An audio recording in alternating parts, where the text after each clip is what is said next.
Hi guys, എല്ലാവർക്കും സുഖമല്ലേ? ഞാൻ ഇന്ന് നിങ്ങളുടെ മുന്നിൽ എത്തിയിരിക്കുന്നത് മാൾട്ടയിൽ പുതിയ രുചിയനുഭവങ്ങളുമായി ആരംഭിച്ച ചായ് ചൗക്കിന്റെ വിശേഷങ്ങൾ പങ്കുവയ്ക്കാനാണ്. കൂടുതൽ രുചി വിശേഷങ്ങൾ നമുക്ക് വീഡിയോയിലൂടെ കാണാം. Let wait and see. ഞാൻ ചായ് ചൗക്കിൽ വന്നിട്ട് ചായയിൽ നിന്ന് തന്നെയാണ് ആരംഭിച്ചത്. നല്ലൊരു അടിപൊളി ചായ. പിന്നെ ചായ് ചൗക്കിൽ വന്നിട്ട് ഞാൻ ട്രൈ ചെയ്തത് അവിടുത്തെ സ്പെഷ്യൽ സിഗ്നേച്ചർ ഐറ്റമായ ഫിഷ് പൊള്ളിച്ചതാണ്. എൻ്റെ സാറേ, അത് തുറന്നപ്പോൾ വന്നൊരു സ്മെല്ലുണ്ടല്ലോ, ഒരു രക്ഷയില്ല. ടേസ്റ്റോ ഒന്നും പറയണ്ട, അടിപൊളി, സൂപ്പർ. ആദ്യമായിട്ടാണ് നമ്മൾ ഇവിടുത്തെ റെസ്റ്റോറൻറ്റിൽ നിന്ന് ഫുഡ് കഴിക്കുന്നത്.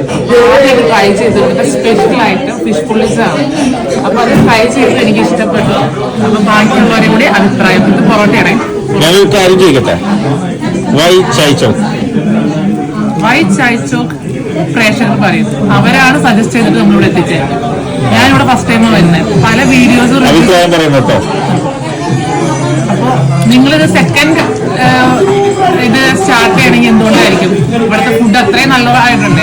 ഗോസോയിൽ പോയി ഞങ്ങൾക്ക് അവസരം കിട്ടിയത് ഇവിടെ വന്നതിൽ ഞാൻ ഏറ്റവും കൂടുതൽ സന്തോഷമുണ്ട്. കാരണം നല്ല ഫുഡ് കഴിക്കാൻ പറ്റും. അപ്പൊ ഇത് കഴിക്കട്ടെ ഗൈസ്. അടുത്തായിട്ട് ഞങ്ങളുടെ മുന്നിൽ എത്തിയത് സ്പെഷ്യൽ ബീഫ് റിബ് മന്തി ആയിരുന്നു. മാൾട്ടയിൽ വന്നതിന് ശേഷം ഞാൻ ആദ്യമായിട്ടാണ് ബീഫ് റിബ് മന്തി കഴിക്കുന്നത്. ആസ് യൂഷ്വൽ ആചാരങ്ങൾ പോലെ ആദ്യം കുറച്ച് മയോണൈസ് ഒഴിക്കുക, പിന്നെ ബീഫിൻ്റെ ഒരു ചെറിയ കഷ്ണം എടുക്കുക. സോഫ്റ്റ് സാധനം കേട്ടോ. ദെൻ തക്കാളി ചട്നി ഒഴിച്ച് ഒരു പിടുത്തം പിടിക്കുക. എങ്ങനെയുണ്ട് നോക്കട്ടെ.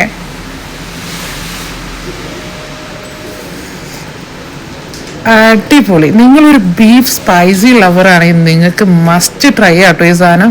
എന്തായാലും കഴിച്ചു. അടുത്തത് നമ്മൾ ഓർഡർ ചെയ്തത് സ്പെഷ്യൽ പാൽക്കപ്പയും ബീഫും ആട്ടോ. ഇത് നമ്മോട് സജസ്റ്റ് ചെയ്ത് അവിടുത്തെ ഓണർ തന്നെയാണ്. പണ്ട് പല സ്ഥലത്തു നിന്ന് പാൽക്കപ്പ് കഴിച്ചിട്ടുണ്ടെങ്കിലും ഇവിടുത്തെ പാൽക്കപ്പ് എങ്ങനെയുണ്ടെന്ന് കഴിച്ചു നോക്കിയിട്ട് പറയാം. പിന്നെ എനിക്ക് നിങ്ങളോട് പറയാനുള്ളത്, ചായ് ചൗക്ക് വെറും ഒരു റെസ്റ്റോറൻറ്റ് മാത്രമല്ല, രുചിയുടെയും സൗഹൃദത്തിൻ്റെയും സമ്മിശ്രമാണ്. ഇവിടുത്തെ ഓരോ വിഭവങ്ങളും ഓരോ ഓർമ്മകളായിട്ട് മാറുന്നുണ്ട്. ഇവിടെ എന്നെ ഏറ്റവും കൂടുതൽ ആകർഷിച്ചത് രുചി മാത്രമല്ല, അവരെ കസ്റ്റമർ സർവീസുമാണ്. വീണ്ടും പാൽക്കപ്പയിലേക്ക് വരാം. ഓണർ സജസ്റ്റ് ചെയ്തപ്പോൾ ഞാൻ ഇത്രയ്ക്കും പ്രതീക്ഷിച്ചില്ല. അടിപൊളി സാധനം, മസ്റ്റ് ട്രൈ. അപ്പം നമ്മൾ ഇവിടുന്ന് കഴിച്ച 3 വിഭവങ്ങൾക്കും 5 സ്റ്റാർ റിവ്യൂ തന്നെയാണ് ഞാൻ കൊടുത്തത്. ഗൈസ്, നിങ്ങൾ ഒരു ഫുഡ് ലവർ ആണെങ്കിൽ നിങ്ങൾക്കൊരു ബെസ്റ്റ് ഓപ്ഷനാണ് ചായ് ചൗക്ക്. ഇവിടെ എനിക്ക് എടുത്തു പറയേണ്ട ഒന്നും കൂടിയാണ് ഇവരുടെ കസ്റ്റമർ സർവീസ്. മസ്റ്റ് വിസിറ്റ് ആണ് Chai Chowk. See you on next video. Only happy. Bye bye.